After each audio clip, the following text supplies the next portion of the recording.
Bonjour à tous et bienvenue sur Monaco Info. Nous sommes le mercredi 18 octobre. Voici les titres qui seront développés dans cette édition. Les grandes lignes du budget primitif de l'État pour 2018 viennent d'être présentées à la presse. 3 jours de workshop sur l'acidification des océans ont eu lieu au musée océanographique. En foot, défaite de Monaco en Champions League face à l'équipe turque de Beşiktaş. En revanche, large victoire de la Roca Team en basket contre une équipe israélienne. Et en fin de journal, notre invitée du mercredi, Nathalie Ilmy du Centre scientifique de Monaco, nous parlerons justement ensemble de l'acidification des océans. Il sera débattu au Conseil national en décembre. Les grandes lignes du budget primitif de l'État pour 2018 viennent d'être présentées à la presse. Patricia Navarro vous en dit plus. Plus 0,6% de recettes par rapport à 2017, plus 0,9% du côté des dépenses et un excédent prévisionnel estimé à 2,9 millions d'euros. Le budget primitif de l'État pour l'année 2018 confirme la volonté résolue de poursuivre une politique de maîtrise des finances publiques. L'ambition, en toile de fond, étant de favoriser un dynamisme économique au service d'une politique sociale exemplaire. En 2018, vont arriver à terme, et donc vont arriver dans la traduction budgétaire de ce terme, un certain nombre d'opérations qui touchent à la fois au logement des Monégasques, qui mettent en chantier un certain nombre de nouveaux grands travaux, et puis qui consolident les 2-3 grands sujets que sont la sécurité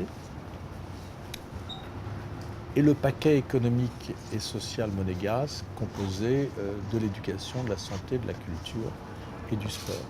Face à la presse, le ministre d'État et Jean Castellini, conseiller de gouvernement pour les finances et l'économie, ont détaillé les grandes lignes budgétaires, au premier rang desquelles l'une des priorités gouvernementales, le logement. La priorité des priorités, elle demeure le logement des Monégasques. Et au titre des projets, des réalisations concrètes, on pourra citer la livraison des ensembles Angelin et Upavayun dès le début de l'année 2018. Nous avons ensuite un certain nombre d'autres grands projets, d'autres grandes réalisations pour lesquelles l'État va continuer à dépenser, à investir, bien évidemment. Le nouvel hôpital en est un exemple. On pourra également encore citer des réflexions qui commencent à être engagées pour des projets structurants comme le Grand Ida, la restructuration du centre commercial de Fontvieille et la réalisation du projet de télécabine qui liera le jardin exotique à Fontvieille et puis ensuite, bien évidemment, Fontvieille au Rocher. La dimension environnementale de la politique du gouvernement est prise en compte dans ce budget qui reprend les principaux points du livre blanc sur la transition énergétique. La sécurité est elle aussi au cœur des défis auxquels devra faire face le gouvernement dans les mois qui viennent. Sécurité des biens et des personnes, mais aussi sécurité numérique, à l'heure du développement des échanges de données confidentielles, notamment dans le domaine bancaire. Pendant 3 jours, l'acidification des océans était au cœur des conversations lors d'un workshop international. Les conclusions ont été rendues ce mardi en présence du souverain. Reportage de Sandrine Nègre. Les activités humaines produisent du gaz carbonique qui ne reste pas uniquement dans l'atmosphère, il se dissout aussi dans le milieu aquatique et sa dissolution donne un acide qui diminue le pH de l'eau de mer et des océans qui couvrent 70% de la planète. Leur avenir doit être la préoccupation de tous et ce 4e workshop international au musée océanographique en est une belle illustration car ces chercheurs et scientifiques venaient du monde entier. Le travail mené était axé principalement sur l'importance des récifs coralliens. Je voudrais particulièrement insister sur la problématique particulière des coraux qui a été à votre programme. Il y a quelques jours, en effet, j'ai participé à Malte à un dialogue sur le sujet avec le prince Charles d'Angleterre. Nous sommes convenus de profiter de l'année 2018, qui sera l'année des récifs, pour lancer une déclaration à leur sujet afin d'alerter la communauté internationale.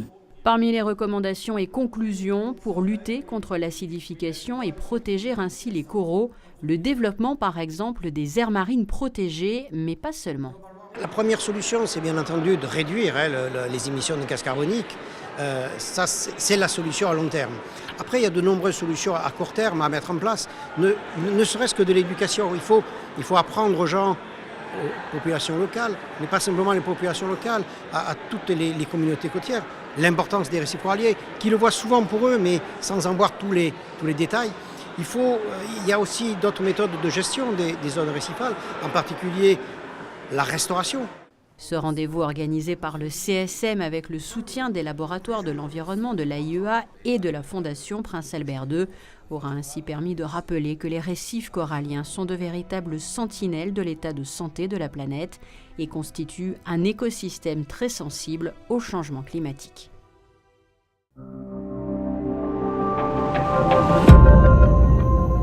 Et notre invité du mercredi aujourd'hui, il s'agit de Nathalie Hilmy. Bonjour. Bonjour. Vous êtes docteur en sciences économiques au Centre scientifique de Monaco. En ce moment, au musée océanographique, il se passe plusieurs workshops. Il y a eu plusieurs réunions organisées par le Centre scientifique. Quels sont les thèmes de ces réunions ?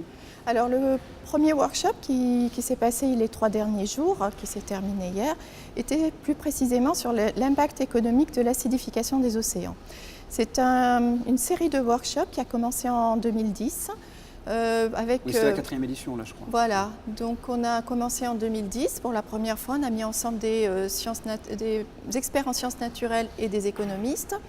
Le deuxième workshop s'est passé en 2012. On s'est focalisé sur les pêches et l'aquaculture. Ensuite, on s'est focalisé pour le 3e workshop en 2015 sur les communautés côtières, donc l'impact de l'acidification sur ces communautés. Et puis le dernier qui s'est passé ces 3 derniers jours portait plus précisément sur les solutions. Alors quel est l'objectif concrètement de ce type de workshop ? Est-ce que les océans vont si mal que ça au niveau de l'acidification ? C'est une question naïve, hein, j'ai une idée de la réponse, mais ça va si mal que ça ? Oui, alors ça dépend où, évidemment. L'acidification des océans n'est pas l'unique stress sur les océans. Il y a aussi d'autres stress, les changements climatiques, donc montée des températures, l'augmentation du niveau des mers, la pollution, la surpêche, etc. Et là, donc, on est en plein dans un workshop sur l'impact humain, c'est ça ?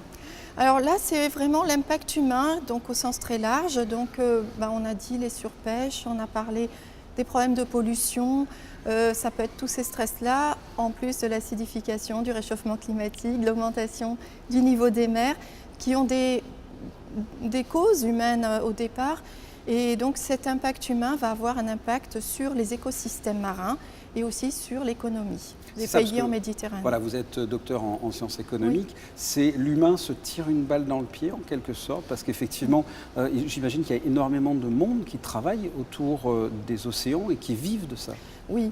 Alors justement, quand on dit que la Méditerranée supporte 7 à 10% de la biodiversité mondiale sur 0,5% des océans, donc c'est vraiment important cette biodiversité. Au niveau économique, elle supporte des activités comme la pêche, comme le tourisme. Le tourisme en Méditerranée est très important puisque c'est le premier mondial. C'est 30%. On vit ici à Monaco, oui, absolument. Du tourisme aussi. C'est 30% du tourisme mondial qui se passe en Méditerranée. Donc c'est des emplois, c'est beaucoup de choses qui vont être menacées à cause de ces problèmes environnementaux. Ces workshops servent à trouver des solutions ou c'est complètement utopique, il n'y en a pas ? Alors oui, notre objectif c'est d'arriver à des recommandations politiques. Alors des solutions, on en propose, des théoriques, ce qu'on peut proposer. Et ensuite, on donne surtout des recommandations politiques, puisque en fin de compte, quand les sciences naturelles proposent leurs solutions qui vont vers les écosystèmes, en général, les décideurs politiques leur répondent « mais quel intérêt ? Pourquoi on va sauvegarder des écosystèmes ?» Notre rôle en tant qu'économiste, c'est de leur dire « ces écosystèmes supportent les activités économiques, ont donc des coûts, ils peuvent engendrer des bénéfices. » On compare les coûts des actions à mettre en place avec les bénéfices que ça va rapporter. Et ça parle beaucoup plus aux décideurs politiques. Donc voilà notre rôle aussi, de sensibiliser tous ces aspects quantitatifs et monétaires. Donc on voit qu'il y a beaucoup de choses qui se mettent en place et Monaco est au centre de tout cela. On a la chance d'avoir un prince très engagé sur ces questions et qui va pouvoir faire bouger justement le monde politique et on a une chance énorme de travailler à Monaco sur ces questions à cause de ça. Cet entretien est terminé, ce journal également. On se quitte avec la météo et la suite de vos programmes sur Monaco Info. À très bientôt. Au revoir. Merci. En ce milieu de semaine, ciel partagé entre nuages et éclaircies. Les températures seront encore très agréables pour la saison, avec 17 degrés au lever du jour et 22 degrés dans l'après-midi. Vendredi, temps largement ensoleillé malgré quelques nuages matinaux. Les températures resteront supérieures aux normales saisonnières. Samedi, beau temps le matin, mais le temps se dégradera progressivement au cours de la journée, avec un risque de pluie annoncé dans la soirée. Dimanche, nuages et soleil, mais les températures seront en baisse. Retour d'un large soleil en début de semaine prochaine.